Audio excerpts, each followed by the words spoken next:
pair of church leaders accused in a nationwide human trafficking case will remain in jail after appearing in federal court today. One of the hearings was in Tampa, where Michelle Brannon declined to have a bond hearing, instead choosing to have the hearing in Michigan, where the case is actually based. In a court filing, prosecutors say that they want Brannon held until her trial. They wrote that she is a danger to others and worry that she may try to run. They also indicated that her home address was listed as a mansion in the affluent Avila neighborhood in North Tampa. That property was one of 4 across the country raided by federal agents yesterday. Authorities say the properties belong to David Taylor and his Kingdom of God Global Church. Court documents indicate the church was operating 9 call centers. One of them was actually at that Avila mansion. Investigators say unpaid workers were forced to solicit donations or face punishments, including physical and psychological abuse and food and sleep deprivation. The indictment alleges that Taylor made the rules and Brannon, the church's executive director, enforced them. The arrest came as a relief to a woman who says she was in a relationship with Taylor back in 2018, and she says she ended it and wrote a book in 2020 trying to expose his abuse. This is just part of a video that she recorded yesterday. There were so many people that were taken advantage of, and I was one of them. I experienced firsthand the abuse, the lies, and the corruption of both of the individuals who were arrested today. What a shame they are to authentic churches and ministries who have the character and the humility of Christ. According to the federal indictment, Taylor referred to himself as an apostle, claiming that he communicated with Jesus and that he could heal people through faith. But investigators say it was all a con. They say the church raised $50 million in donations over the last 12 years. And investigators tell us the money funded extravagant lifestyles for Taylor and Brannon, who were the only ones receiving a salary. Of course, there are still many questions about how this church was able to operate for as long as it did. Some have been watching and raising red flags for years. Let's bring in Fox 13's Genevieve Curtis, who spent the day digging into the church's past. Hi there, Genevieve, in our newsroom tonight. What'd you find out here?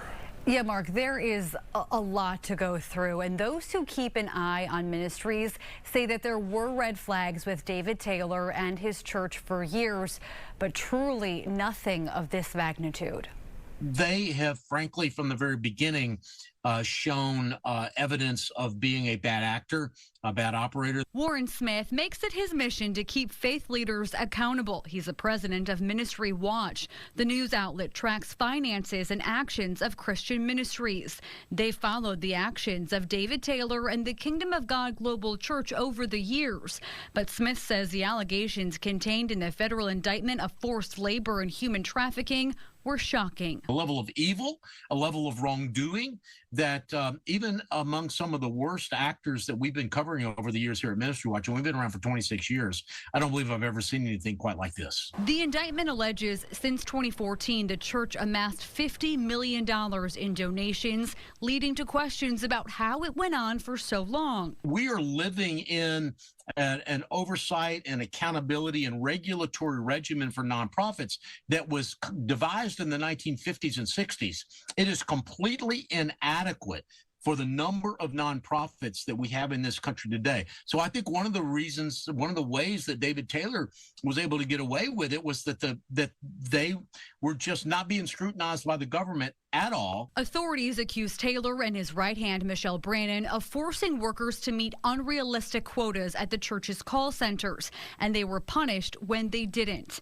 A model used in third world countries, but maybe the first known case in the U.S. And I think by understanding the mechanics of David Taylor's operation, we might be able to gain some insights into how to investigate or what to look for in some of these other situations that I'm aware of. And there are still questions about how many people were forced to work in these conditions.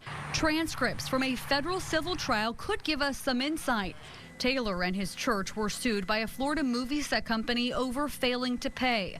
Last year, one of the church's pastors testified that they rely on 75 to 80 full-time volunteers to run the day-to-day operations.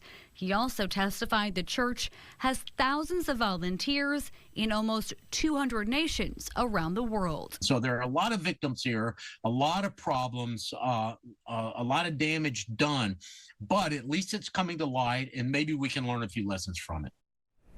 And in talking about those call centers, the church promotes its prayer line, which we call today, and people are still answering the phones for the church. So I reached out to the FBI field office to see if there are other locations that were not raided, if there are more victims that are still working for the church answering those phone lines. We'll let you know what we find out. Mark.